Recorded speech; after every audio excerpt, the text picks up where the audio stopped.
Shall we move on to the player segment? I'm going to play our little sting here as we transition. Oh, we have a sting. Welcome. Paul, tell us what we're going to be talking about today in the member segment.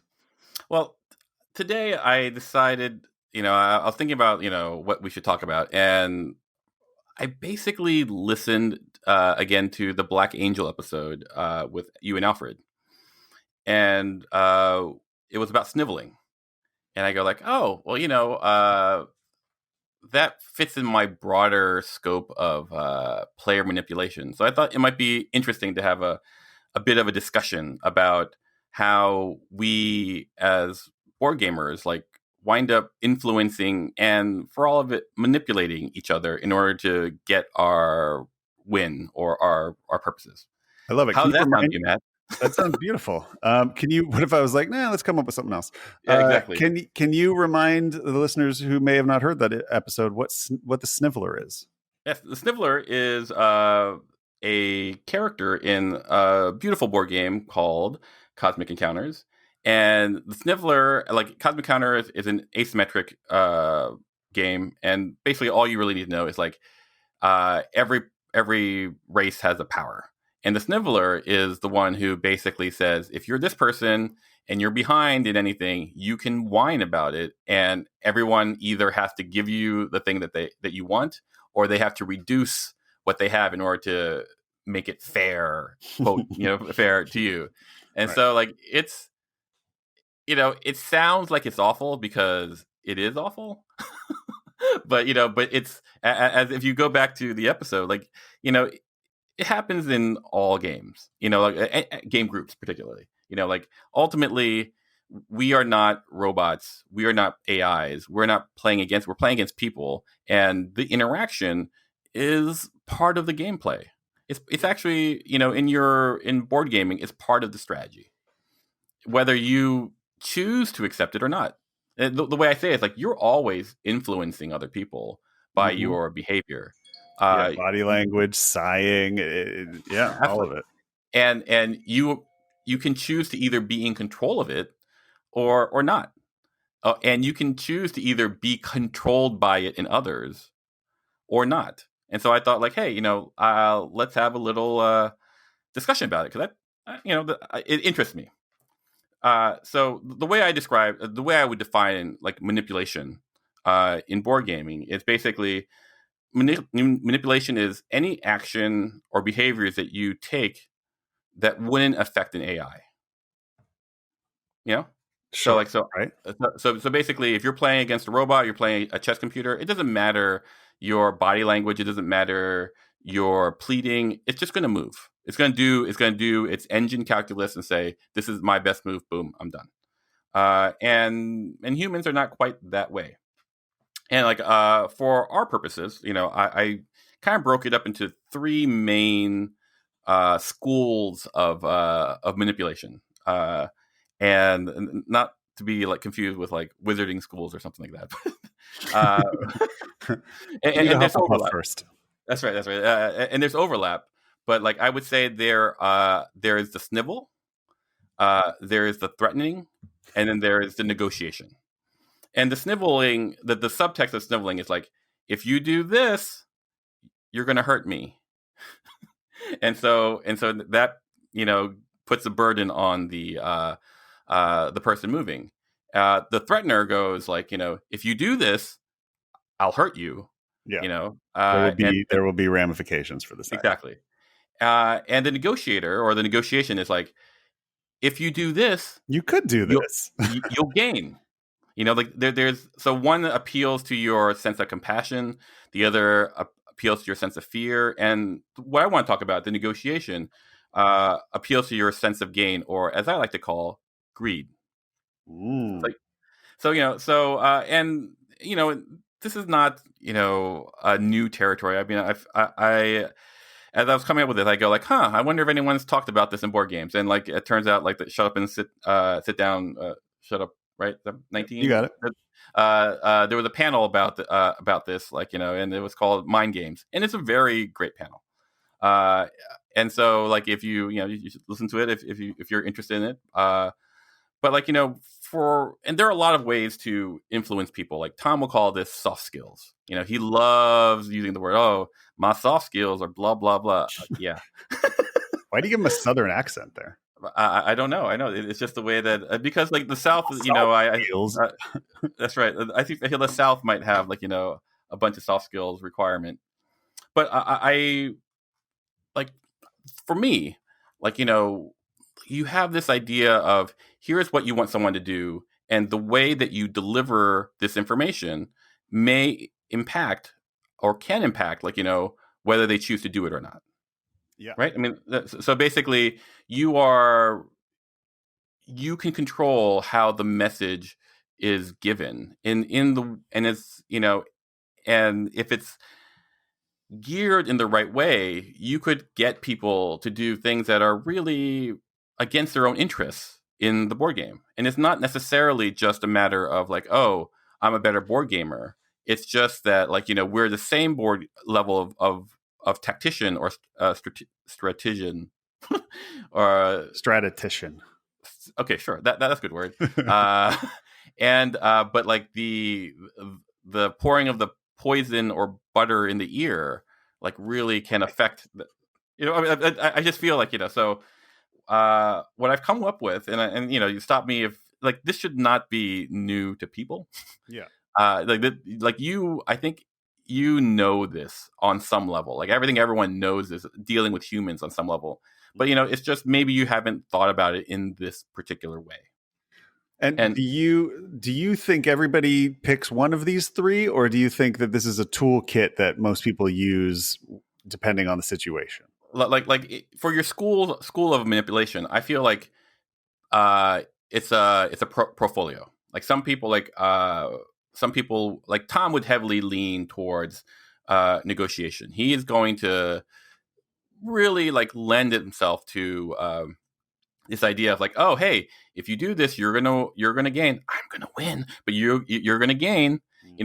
I'm actually one of the bigger threateners of our group because there's this aspect of like, oh, if I do this, Paul's gonna attack me here, and like like that fear of me like blowing up their game like is something. It's a factor to be considered.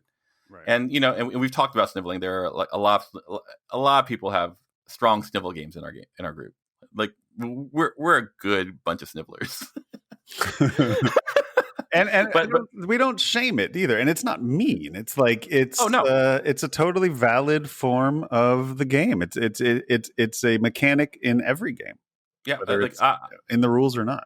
Like I tell my wife that I have no problem if she manipulates me. And because manipulating at its core means handle skillfully. What I really have issue with is if she handles me unskillfully. Like you don't want to know you're being manipulated. Absolutely. Like, and I think most people are that way. Like for all of it, you go to Best Buy, you're looking at TV, this guy comes up to you and says, hey, you might need any help with this TV. And most people immediately shut them down. Boom. I'm just browsing, blah, blah, blah, blah. And part of the reason is like, I don't want to be bothered. But there's another part for some people where it goes like, oh, I need to put up this barrier or they might convince me to buy a TV. Right. They might use their soft skills on me. Because here's the dirty secret. Like, people love being convinced. They love it. It's this aspect of our human nature that like we crave like security, and someone drawing out this narrative of like, oh, here's this great TV, blah blah blah. It goes like, oh, I can see this world. This world is contrary to the chaos that I live in. This feels safe. It feels good. And now you have a new car or more insurance on your Vespa or something. I don't know, like but that's what's being hacked in some ways, like because we as humans want to feel safe. And I think like there are three ways that I'm going to talk about that people tend to do this. Pour that poison. And so for all you Sith Lords out there, like take notes, and for or all Slytherin. Or Slytherin, yeah. And for those of you who find this appalling, just know that, people are doing this consciously or unconsciously.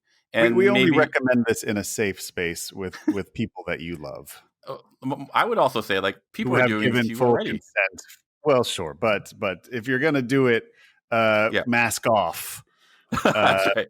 Make sure that everyone has consented to this style of gameplay, and that it is adding to the fun and not detracting from it. That's absolutely true, and I'll talk about that as well.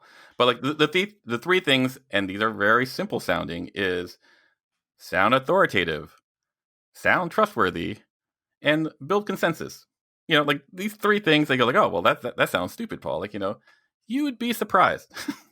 Like for sounding authoritative, like people are once again always afraid, and so having someone say, "Hey, you should do this," in an authoritative way makes you feel safe. Because well, this is what. So one thing you can do is slow down your speech. Another thing you could do is speed up your speech. Like both things can work. Like you see people like, let's take Ben Shapiro, the YouTube commentator guy, right? The conservative dude. Like he speaks really fast, and most people don't have the wherewithal to what you call it, integrate and engage on all the things he's saying so quickly, so fast in a prolonged amount of time. And so a lot of people will go like, "Oh, are you saying that people who believe Ben Shapiro are morons?" I'm just saying, like, there's a hack. And can I say that? You can, as you wish. I'm going to go ahead and say people who listen to Ben Shapiro are morons. Go ahead. Yeah, but it's a skill that people do. Like you speak real fast, people will not go like, "Oh, please slow down because I sound I'm dumb and I can't absorb all of it." Like people won't say that. People will go like, and they'll just start nodding and agreeing, and they'll make this connection of like, "Oh, because you're speaking fast, you must know what you're talking about. You must be right. I feel safe with you." Sure. Yes. And it instills a leadership quality to the person. Exactly. Especially if it's in an arena that these people are not comfortable with. So to translate to board games, if I'm exploiting a new player, I can go and talk about all these mechanics and strategies and speak real quick and be wrong. Like this happens in Avalon a lot. Like we have this meta, which I'm coming up with a PowerPoint so everyone can see what we're talking about. And we speak it with so quickly about this meta that like, there are times they go like, "Oh, no, that's not exactly true. But because you're on my team, I'm going to let that go." It's that speed. People have only so big of a buffer that they can take in, and it takes a developed person to go like, "Oh, I actually don't know. You're going to need to make yourself clearer." The reverse of that is slowing down. What you're saying is so perfect, or not perfect, but like so evidentiary that you can say it slow and people absorb it and go, "Oh, this is it." And because you're saying it so slow, obviously it's a fact, and I must I must accept this, even if it's wrong. Even if it's wrong. Yeah. I mean, a lot of this comes down to acting to a certain extent, right? I mean, these are sort of acting skills. But here's the thing: like, you could be doing all these stuff non-intentionally. It's just, you've just chosen a way. Everyone has chosen a way to be in life. Right. Everybody's doing this whether they want to or not. It's just a matter of, do you want to be in control of it? Yes. As another thing you can really do is just remove your filler words. And blah. Like that's a very simple thing to do. Mm-hmm. I think the thing that really, really like will always work, is be dispassionate about the fact that you are describing. I can say things like, "Matt, the sky is blue. Gravity is 9.8 seconds per second. Fact. DMocker is the most overrated game in our podcast. Fact." All these things. If you say it as if it were fact, people will accept it as fact. Those were all facts, though, right? all the facts, especially Democker. Yeah. Okay. Cool. Got it. But but you often want to be passionate about what you're saying, but dispassionate about the material of the tools of you're using, your facts. Make even if it's not a fact, make it sound like a fact. Do you have any other tips for sociopaths? I mean, gamers. Well, we got two more. So that's just sounding authoritative. Like the other one is to sound trustworthy. And ultimately, the best way to sound trustworthy that I found, is to remove tension in your voice. We as biological creatures have evolved to go oh, lying requires energy requires work causes tension. Jealousy leads to anger leads to hate. I made this thing for Sith Lords. The dark side. I mean, and so if you can just chill out and not be tense about the things you're saying, people will say you're trustworthy. You could also just at part of the acting you're talking, be earnest, have this, put yourself, if you're going to act, put yourself in this position you actually believe what you're saying. Hey, you need to do this, Matt, otherwise Tom is going to blah blah blah, Dimitri is going to blah blah blah, whatever the case. That type of earnestness builds trustworthiness. Mm-hmm. But here's the thing that's really the simplest thing that people may or may not really consider is everything you say has subtext. For most people. So basically, when I say, Matt, you need to take this action, or Jesse is going to blow up your thing, I can either say it hey, you dummy, do this. Right. Or I could say, I have genuine concern for you, Matt. Mm-hmm. And that tone that you use is going to be registered and acted upon. That for all of it, so little of communication is actually verbal. So little of the things that influence people in the board game space is the actual words being said. It's basically, oh, I feel like you care about me and my position, therefore I will just trust what you're saying. I feel like I'm very susceptible to all of these things. I'm wildly easy to be manipulated at the table because I don't enjoy being conscious about the things you're talking about. Yeah, no, it's tough. I think that's a big difference between us. Is you really enjoy being conscious of that, and it's exhausting to me. I just want to enjoy the game and oh, absolutely, the way I describe it. But knowing you and hearing these conversations and the Sniveler and the one we've had, it has made me more aware of it. It's very simple to be aware of it in Avalon because that's the whole game. For sure. But the more you play Avalon, the more you start being aware of it in other games too. I definitely if I know that I can manipulate certain people at the table by acting really pissy about losing. Oh, absolutely. Yes, I've seen that. I've seen it many times. And there's certain people who will feel bad if it seems like I'm having a crappy night because I'm losing. And I mean, I'm one of those people, Matt. I'm one of those people. You are. I can totally because you worry for me sometimes. But it's also I genuinely am feeling that. But I'm also aware. I'm also aware that my feeling of that could probably get me a couple more points. No, it's true. It's true. It's one of those things where we're all in this ecology together. We're doing everything. We are pissing each other's backyards. We are building each other up. It's all part of why I play board games, right? The game itself, they're just mechanisms, and it's an excuse to interact. This is the stuff that I love. Watching people's little ways of dealing with this. It's one of the reasons why I love watching Tom play, because he puts so much stock in his what you call it, his soft skills. Yeah. And ultimately what generally happens is when that happens, there's a backlash, and then people kind of stomp it, and it's great. but the last thing I was going to talk about is creating consensus. And this is basically people like to be doing things with other people.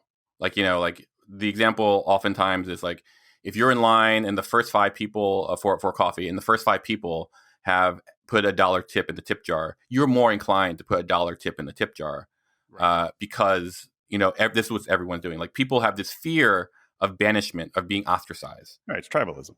Yeah, and so ultimately, the way you use this in board games is like, you create an enemy, which you have done in me so well. And basically say, this person is going to beat us. We need to X, Y, and Z.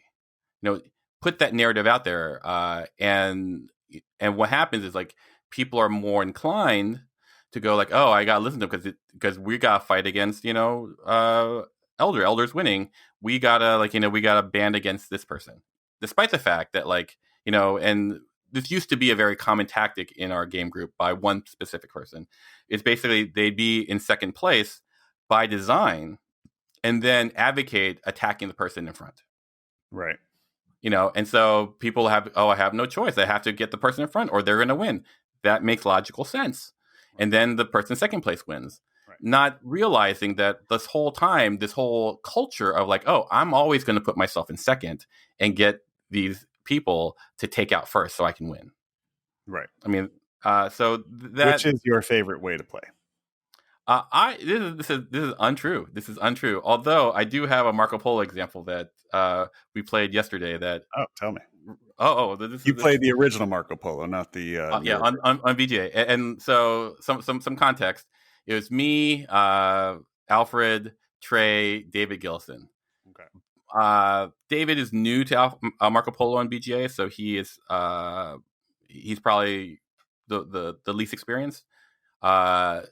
Alfred and Trey are much better. Alfred, I believe, has the highest rating, and I, for whatever reason, am not good at Marco Polo on BGA. Anyway, so we draft our our players, and I'm first player, so I get stuck with Nico and Marco Polo, widely regarded as the weakest people in the weakest power in the game. And so not being good at Marco Polo, weakest people, so I shift into, not consciously, because like once you get good, that these are all habits, I shift into a tepid snivel game. I go, oh, I'm going to lose. Oh, you're doing so, and I'm constantly third place, just because David is still catching up. And Alfred is the clear favorite. He has an extra die, so he has an extra action. He got a whole bunch of die earlier, so it was very easy to create this consensus that Alfred was the person to beat. Right. And now Alfred has his own counter narrative, and he goes like, "It doesn't matter what you say, Paul. I'm never going to believe you, right, because it's happened too many times where." Well, like he goes like, out of nowhere, I don't see how you're going to win, and then and then you win, and then like I'm going, how did that happen? And I go like, fair enough. Alfred has the cloak, like he can just ask me stuff sometimes, and like he has the voice in Dune to me, like, don't do that, Paul, please. Okay, but that's anyway. So there comes this point in the fourth round, second to last day, where Trey has the option of being first player. Otherwise, it's going to me. Otherwise, it's going to you. Got it. Okay. Yeah. Otherwise, Trey's vying for second. Oh, no, he's second, and he might be able to take Alfred out for first. And so it gets to his turn, and I go, Trey, if you don't take first player, there's a possibility that Alfred will not be able to take a black die. And I say it, authoritatively, slow, no filler words, dispassionate about the fact. I sound trustworthy because there's no tension in my voice, and the subtext is, and this is the key, you could win, I'm not going to win. Right. And and Trey's response was, he looked at the board and he goes, That makes sense to me, Paul. Good soft skills. Yeah, and you know, like I've done all these. I didn't know I was going to win. By the way, I was earnest. But but I was able to. And so Trey doesn't take it. I get first player. I get an extra move at a cheaper cost, and ultimately I win. Alfred is like, he didn't say it, but like I feel like it's all like, God damn it, Paul. And Trey goes to me like, make sure this is on the podcast. That's amazing. But it's this thing where, and here's the other thing that's really interesting is that no matter how much you know about this, because like once again, I don't think this is new things. You're always vulnerable. You're always, like if you aren't actively fighting against it, your default is to, submit to like authority or trustworthiness or consensus. And, and it's something that if you want to, you can exploit or defend against, right. But I feel like it's something that people should know. I love it. And the last thing is like if you're gonna like use this dark power or defense against the dark arts, also know that this affects table image, like right. It is your table image, as you are the game breaker and the manipulator. Yeah, but at the same time, like I'm much of a slow player as far as manipulator than some other people in our group who would be more in your face. Here, I'm going to manipulate this person in this way. Boom, here, and it's done. And the difference between my table image and some people's is that like I'm dangerous, but I'm never going to lie to you. Whereas the person is like, oh, this person is deceptive, and to try to get me to win, and that hurts. That you might be able to do stuff in the short term, but it affects your table image because, like, oh, this person is in it for themselves. It damages their trustworthiness, right? And because it damages that trustworthiness, people will just do that. I'm going to go to Best Buy, and like I'm not going to listen to you, right? So also like Tom definitely gets ganged up on a lot because of his table image, and there's certain people who we play differently about overall because of their table image, and that's maybe for better or for worse. No, I mean I think we all are responsible for the ecology that we create, right? And I think that this is something that if you don't like what's happening in your group, I would suggest looking at this in the gameplay, Mm-hmm. Because like chances are you're probably being maneuvered in a way that you haven't considered, or don't. And yeah, exactly. And you may not be able to think like, oh, this is what happened, but but maybe this will help. Like like I said, should all be reminders. Like I hope that everyone like knows to not submit to authority blindly just because someone has created consensus and says and sounds like like the worst thing would be someone going, you have to do this for me because I'm the only hope, right? Not that to draw any parallels to anyway, vote for Biden. No matter how you feel about him. That's right.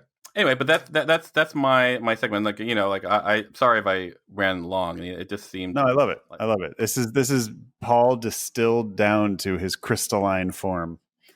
At which all you'll get petitions like, can we just drop Paul because he's bumming me out. We have taught you how to murder, lie, evade a lie detector test, and become a complete sociopath. But hopefully also enjoy your board game group just a little bit more.